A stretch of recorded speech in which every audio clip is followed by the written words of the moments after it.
Welcome back, faithful viewers, to the latest episode of Flint's Best Buns. I'm Dale Wayhill, one of your hosts, and this is Evelyn Harrison. I am his sidekick, his backbone, and all those other sweet things. My Obi-Wan Kenobi. And that too, yeah. Well, listen, we have some special guests here. 2 of them, for the price of 1. And very informative information that's going to be going out, so make sure that your listening ears are on. So we have Tom. And Anwar.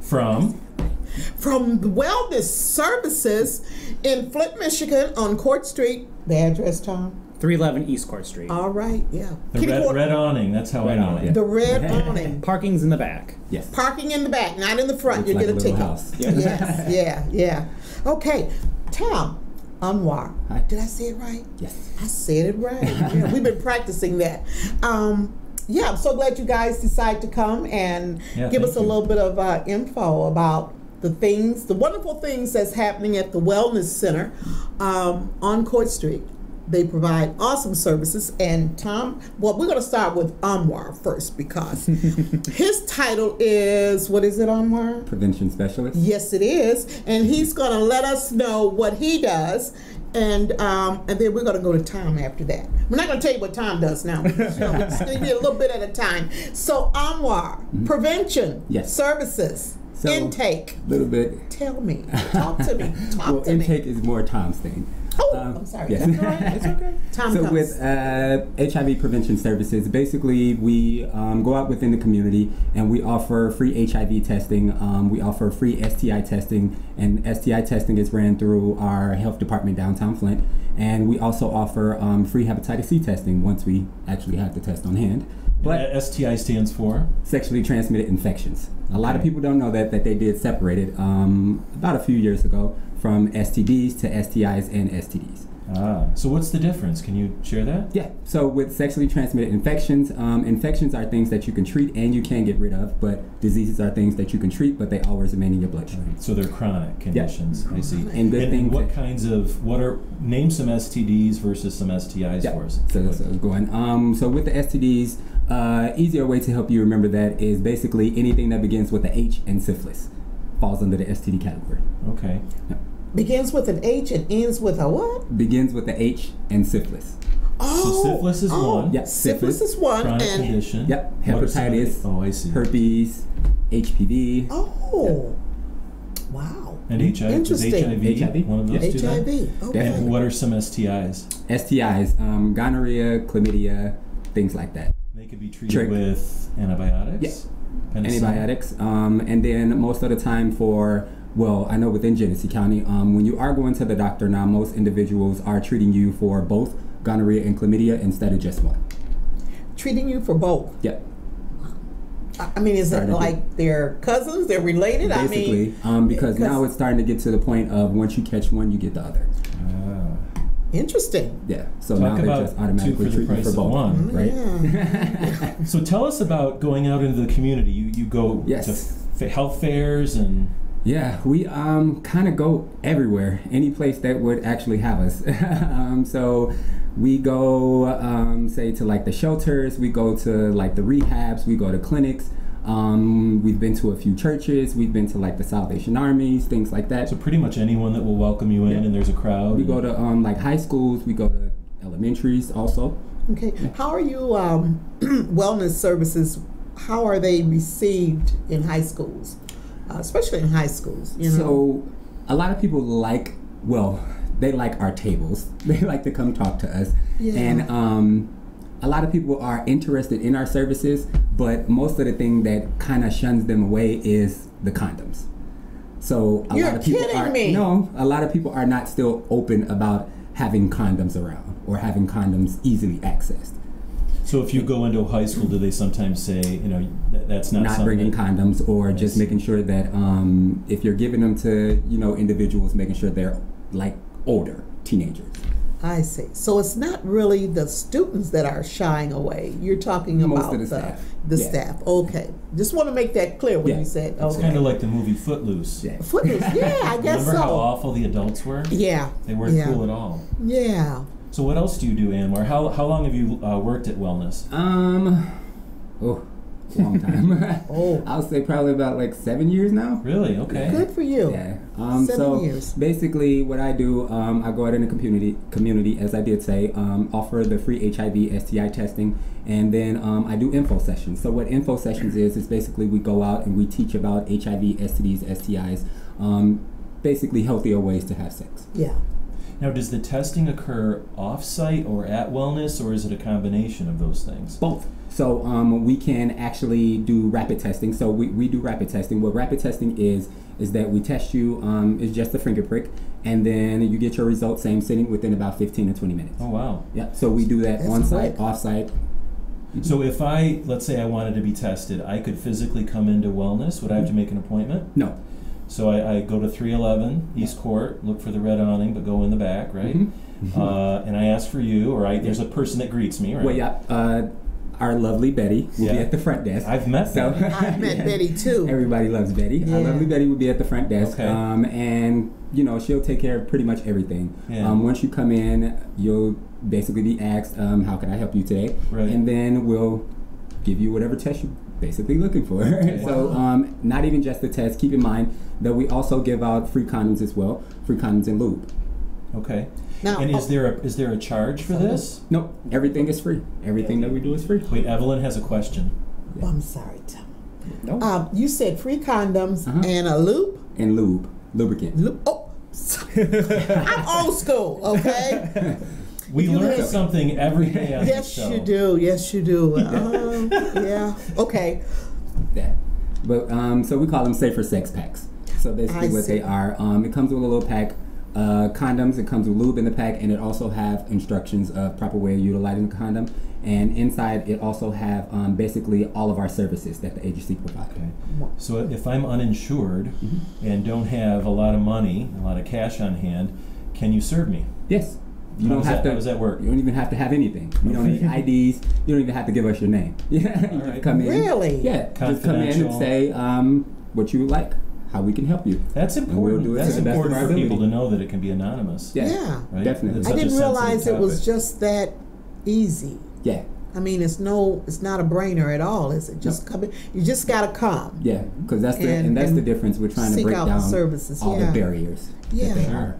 And what are your hours of operation for this kind of a service? So hours of operation, we work Monday through Friday. So Mondays, Tuesdays, and Thursdays we're open 10 to 6. And then on Wednesdays we're open 10 to 7. And on Fridays we're open 2 to 6. So also don't forget, on Wednesdays we have our needle exchange program, our syringe exchange. So basically what that is, individuals will bring in dirty needles and we'll swap them out for clean needles. Okay. And it'll also keep down the risk, not only of needles on the street, but the risk of HIV and Hep C as well. Mm-hmm. Sure. And they provide naloxone training at the same time. Yes, they provide naloxone and Narcan training as well to every individual. And then those are opioid combat. I don't know how to describe that. They reverse an overdose. Yes, right? yes.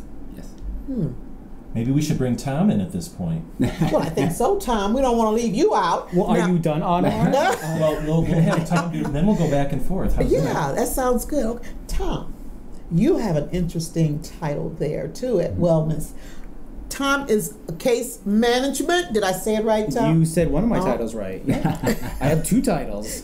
He has 2 titles.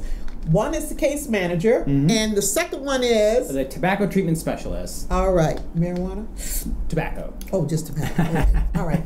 Well, Tom, tell me a little something about the case management part of it. All right. What do you do after Anwar sees a client and sends them through his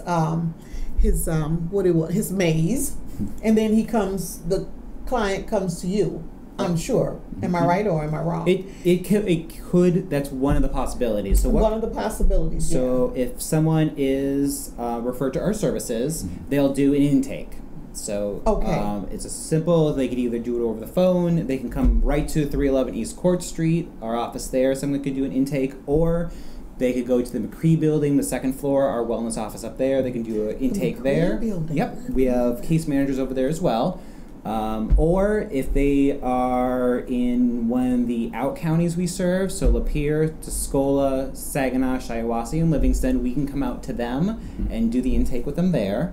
Once the intake is completed, their needs are assessed, and they can either be sent to our early intervention, our EIS services, so early intervention services. Those are more of the new diagnosed individuals. So they'll get linked with a staff member who will kind of look over, do you have insurance? Do you have a primary care provider? Do you have an infectious disease provider? Do you know what those things are? And they kind of walk through that process to help the individuals out. An individual could also be linked to a case manager in the care coordination department or the Part B services. So Part B does a lot of like the Flint area, Genesee area. Okay. And the care coordination does the high crisis, high needs, and newly diagnosed individuals, predominantly in those 5 other counties, but also in Genesee as well. So they could be linked to one of those 2 case managers. And then once we get that new person, we meet them and we'll do an assessment. So our assessments look at kind of like all across the board what an individual may need assistance with, besides just getting help with their HIV. Yeah. So a lot of stuff we focus on is education. Do you know what HIV is? Because knowledge is power. Sure. And moving through that, So they're newly diagnosed and they may not know anything about the disease or how to treat it or yeah. And some of our folks who's been living with it for a while too, that education has been a barrier due to stigma and other medical providers that might not know a whole lot either. Right. And when it comes to the realm of HIV, a lot has changed in the past 30 years, in the past 2 years. Yeah. So that's really important that we continuously kind of check in with individuals and let them know about new stuff. We help monitor labs once they come in. If they need a lot linkages for psychosocial services, so let's say mental health, dealing with a lot of depression, anxiety, a lot of stuff on their plate, trauma. We can help link them to behavioral health specialists both inside wellness and outside of wellness. We can help link them to housing needs. We have a housing specialist at Wellness Services that we can link them to, and they will help, have them apply for Section 8, housing in the area, maybe linking and looking for affordable housing, And that's a big deal. I imagine that some of your clients are homeless, and in Flint and Genesee County, my impression is the shelters may or may not be accommodating and accepting of people who are on the LGBT spectrum. So can you talk a little bit about that? And so when it comes to that is a very big, serious issue that many of the folks that we work with face. It is, not only are you navigating those traumas outside of this realm, but when you're trying to look for secure housing, we try to help lead them to places that will be friendly and help accommodate them on their needs and not be prejudiced based off of their orientation, gender identity, and gender expression. Or just a dangerous setting. Just dangerous setting. Because physically dangerous. Yeah, because we hear things through the grapevine and we let our folks know and they report things back to us too. We also provide not only housing, but let's say they need help with dishes and silverware, we can help do referrals out for that. I'm trying to think of other things. We have not only our education services within the one-on-ones we do with clients, but we also have support groups. So we have Triad, which looks at triple diagnosis, mental health, substance use, and living with HIV. We have a tobacco cessation support group. We have WOW, which is the Women of Wellness. So women who are living with HIV once a month can get together and kind of talk about not just, navigating living with HIV as a woman, but kind of address other things, and they have that support network to come together. So you're trying to build community. Yep. I think it's awesome. I knew wellness did a lot, but God, you guys, I mean, it's more than what I ever thought. And that's just the tip of the iceberg, too. So we do a lot of other things. Basically, what someone comes to us, we try to navigate that any way we So can. even, I mean, aside from housing, there's, I imagine you refer people for transportation kinds of things, if they're food insecure, all sorts of stuff that are really beyond your mission, but in order to serve the person holistically, you have to make those referrals. And we do have a small pantry at our 311 East Court, but it gets depleted quickly. I see. So that's when we rely a lot on a lot of food pantries in the area to help link individuals to as well. Now, do you accept, if someone was watching or is watching right now and they want to make a donation, either a financial donation or items or food, do you accept all of those things? Yes, we do. And is there a phone number that someone would call if they wanted to talk about bringing something over, or the website maybe? The website would be a great one. That's www.wellnessaids.org, yes. Or just call 810-232-0888, and Ms. Betty at the front desk will be able to direct them to the person that they could help. Because you're always looking for donations. We are always looking. Yep. Speaking of that, the safe space. Evelyn, you have a particular interest in that, right? You mentioned before that you thought it was a great concept. Yeah, I do. The safe space. For LGBT people. Yeah. These are young folks, maybe they got kicked out of their house. Yeah, because, by friends. you know, when HIV, that's it, right? HIV? When it first came on the scene, it was scary. It was more scarier, I think, to the unknown than the ones that was actually was dealing with that. I don't want to call it a problem. Well, it's a stigma. A stigma, okay. And for them to have a place where they can come and feel safe, and be able to talk to other people in the community, young people, I guess there's no age preference, but just to have someone that they could talk to and listen and maybe give them some feedback, I think it's just awesome. I mean, because the community as a whole couldn't do it. You know, we were too scared of it, and we didn't have any answers. We didn't know what to say. You know, it was like a taboo. You know, but I just think it's just awesome that regardless of your circumstances, your age, that there is a safe place. So will you describe a the safe space? Yeah, as well as a safe place, right? But it's a safe place. Anwar, is that part of your programming? Yeah. So the Safe Space is part of the prevention program. It's the Safe Space LGBTQ plus Ally Center. So basically the center is open anytime that the office is open, and in this center you can come in, read books, watch movie, get help with like your homework, resumes, things like that. And also in the center we do provide snacks. You know, if you just want to come and just talk to us, if you just want to come and sit, you need some quiet time by yourself, that's what this center is for. Well, let me ask you this here. I don't know if my listening audience would like to know this or not, but I'm very curious about it. Has there been a decline in the HIV circle, or is it still on the rise? I mean, you don't hear that much about it like you did back in the day. So we know it's here, but as far as is it just on the rise, or has it come down since all of these doors have been open now with the educating and that's yeah. So has it come down from making like the people more aware? 80s, yeah, 90s? because it was I mean, are you seeing less or are you seeing more? I mean, or is it steady? Or is it just kind of like? So I would say nationally. Well, here in Flint. Here in Genesee County. I was just go big and then go small. Yeah, So go ahead, national, and then nationally, I was gonna say there's been CDC has seen like an evening of it. Yeah. But when you peel that actually back and look at the numbers, it's actually on the rise for young black MSMs, so men who have sex with men. Yeah. And black trans women. Really. And for the young black MSMs, I believe it's 13 to 24 is the age group where the numbers are actually going up. And those are Center for Disease Control numbers. So what about drilling down to either the state or more local? You have any sense of that? So the last numbers I saw was 2016 for the state of Michigan, and that's the last I have as well. And it's similar numbers going up within the. For those groups?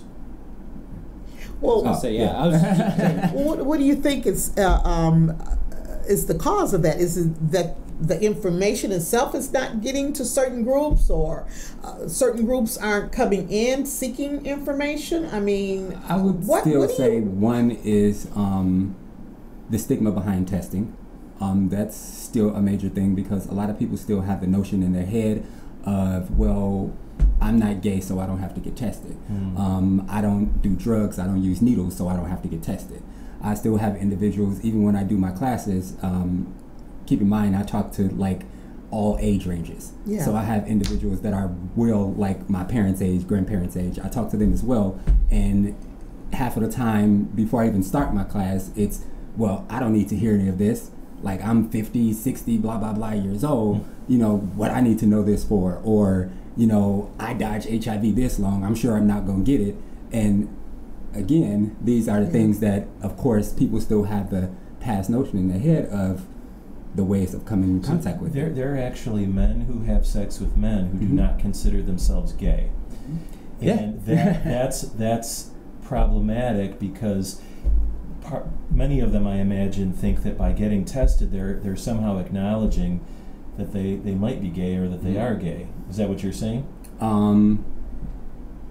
Somewhat, but not even just that. It's the fact of the individuals that, so let's say it like this.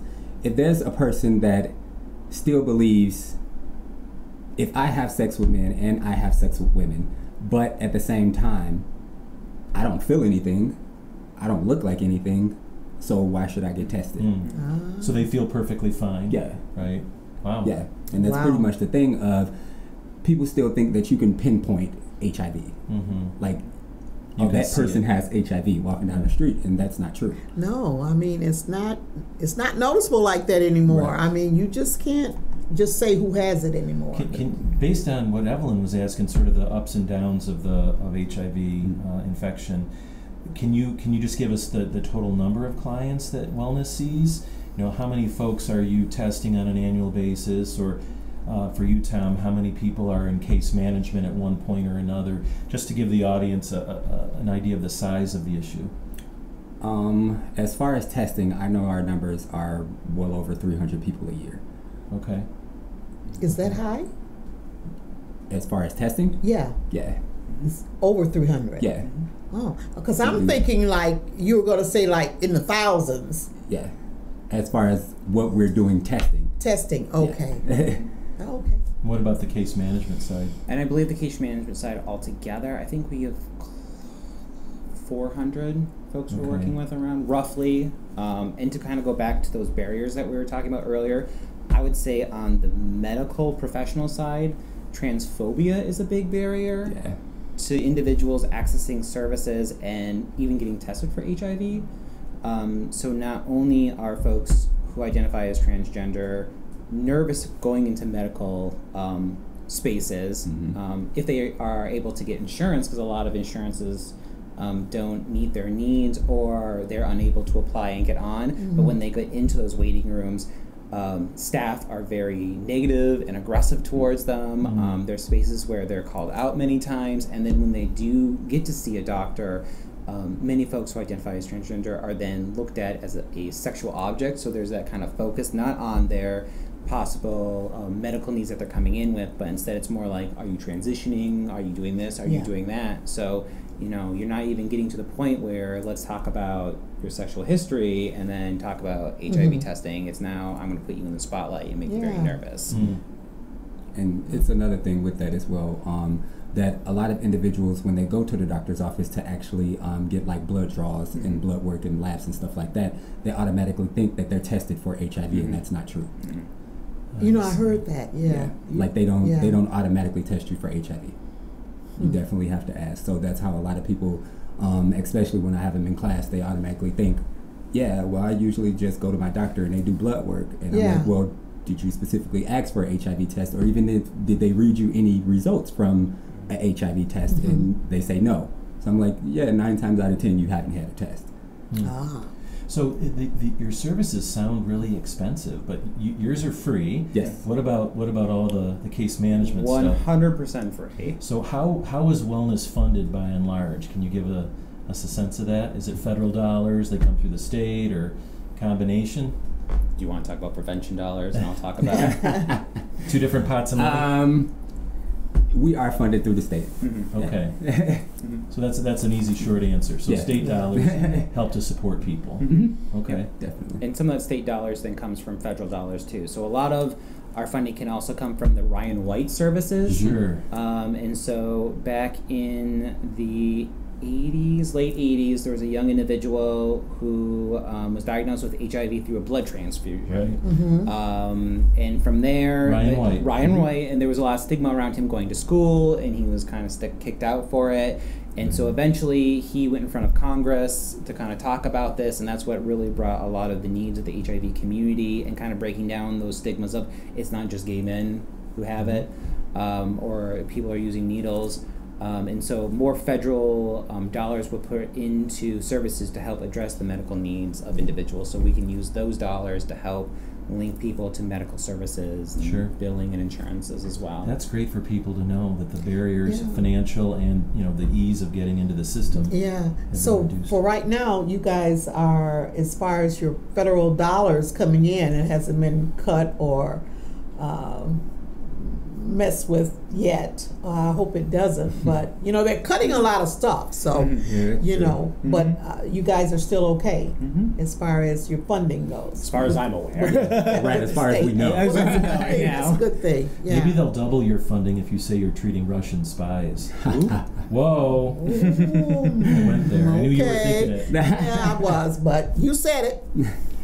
So why don't we end on something positive, which is the Pride event that the Pride event. Yeah. Have you been to that, Evelyn? Have you ever been? No, I missed it this year because I was going to be a vendor. Yeah. And did you hear about it? I was there when you were talking to.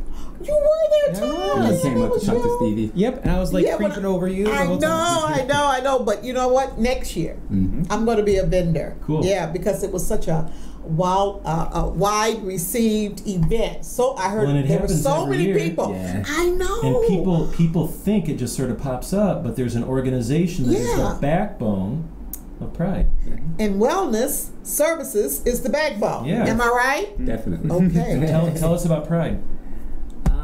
So Pride usually happens the end of July. I mean, not the end of July. Sorry, that's Detroit. Pride usually happens the end of June. So it usually happens the end of June, and it normally happens downtown Flint.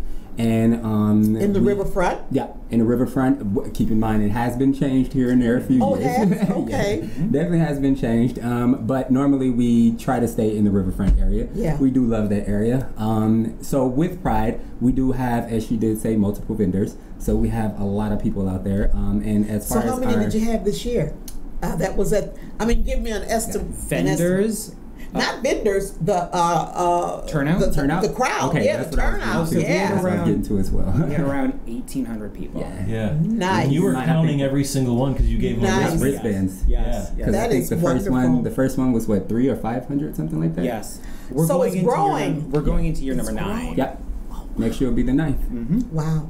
So it's going up. It's not coming down. Yeah. That is wonderful. It's an extraordinarily diverse group of folks. It's family friendly. You've got kids and adults, and it runs the gamut. So what's the purpose of Pride for someone who's never been to a Pride celebration? These happen worldwide during June mostly. But what's the purpose of it, and why does Flint do it?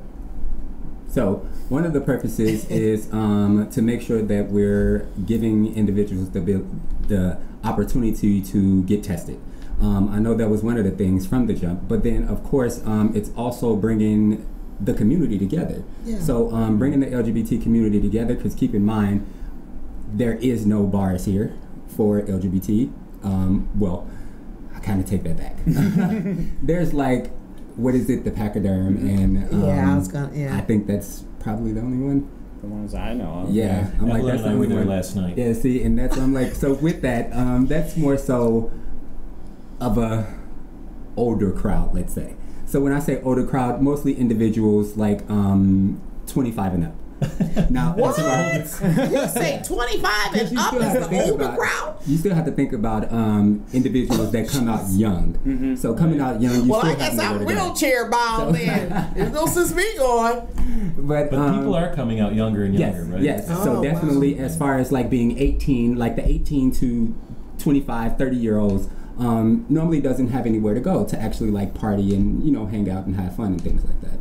Oh, So okay. pride is there for them, but it's also to show that we support the LGBT community. Definitely. And I in Flint, there was a particular focus on people of color, right, in the LGBT community, who didn't necessarily feel welcome at what might be a more mainstream, commercialized white dudes with six packs on floats kind of pride, if I may say so. You can say so. You can say so. So that's true, because prides do get white really fast. Yeah, and even that's within what we always say. there's this idea that within the LGBTQ plus community, like we're all super buddies and super friends, and we all Sure. get super along, but white gays can be very racist and very sexist, and that can be very dangerous for folks of color, and still be very transphobic. So having that space that particularly focuses on those individuals is very helpful. Yeah. I would add that for Flint Pride as well, the vendors are very important, because not only are we celebrating diversity in the LGBTQ plus community, but for those in the communities to come there and see vendors who may support them and may be welcoming and understand the possible needs those communities are navigating are very impactful and very important to the health of the communities. So not only do they focus on young folks in medical care, but there's more and more going into memory care for older folks as well. Yeah. Around dementia, and even nursing homes and places would be really nice to see in the future too. Sure. For the aging population. Sure.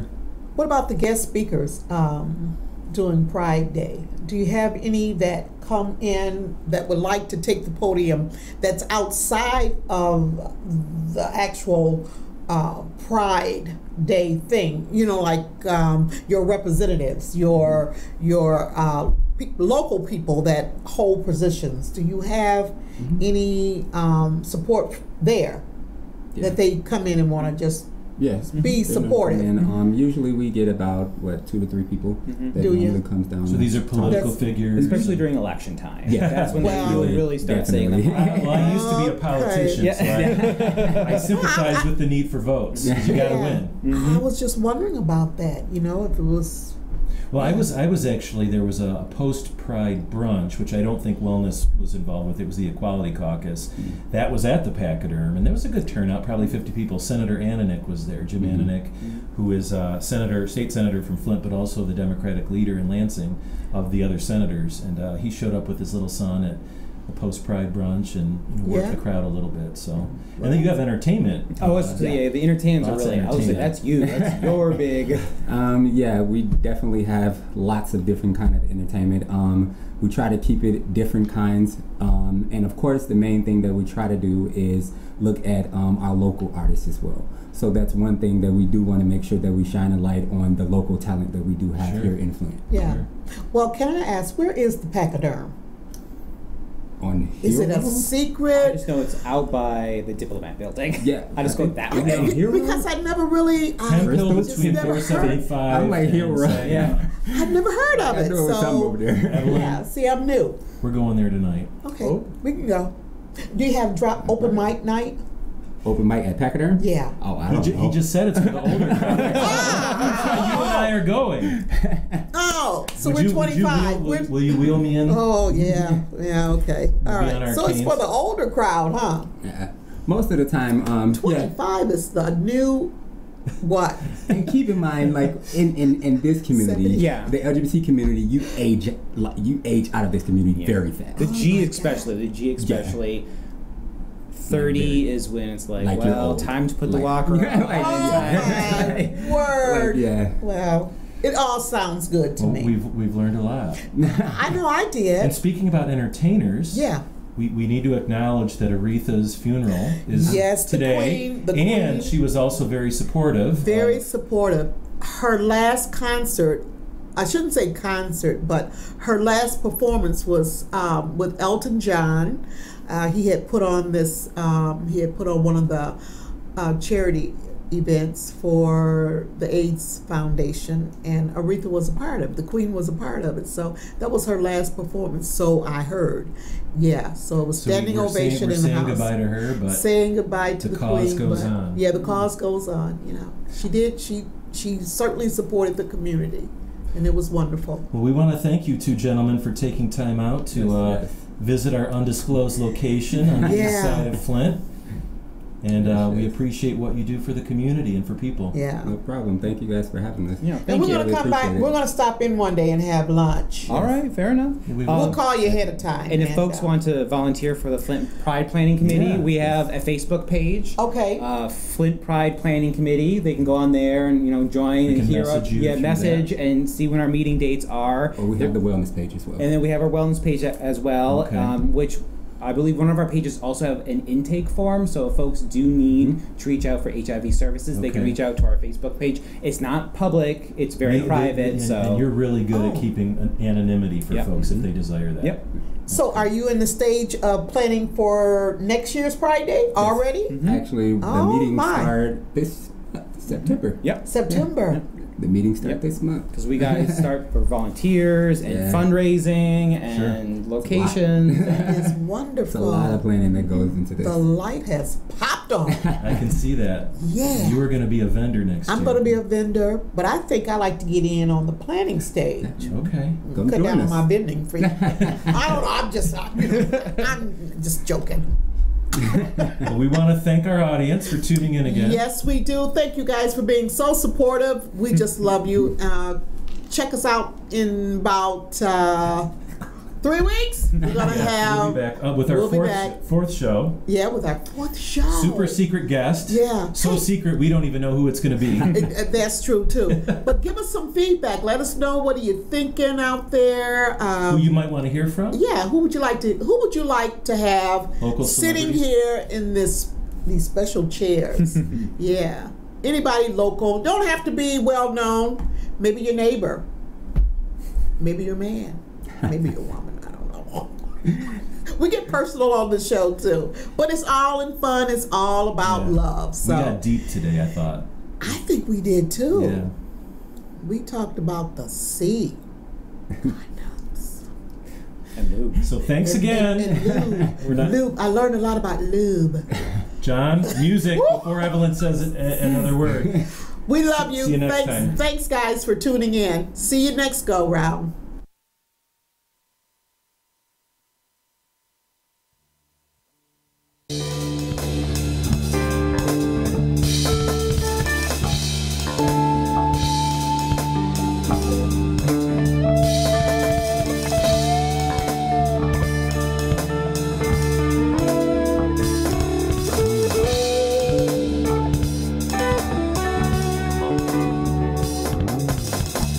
Thank you.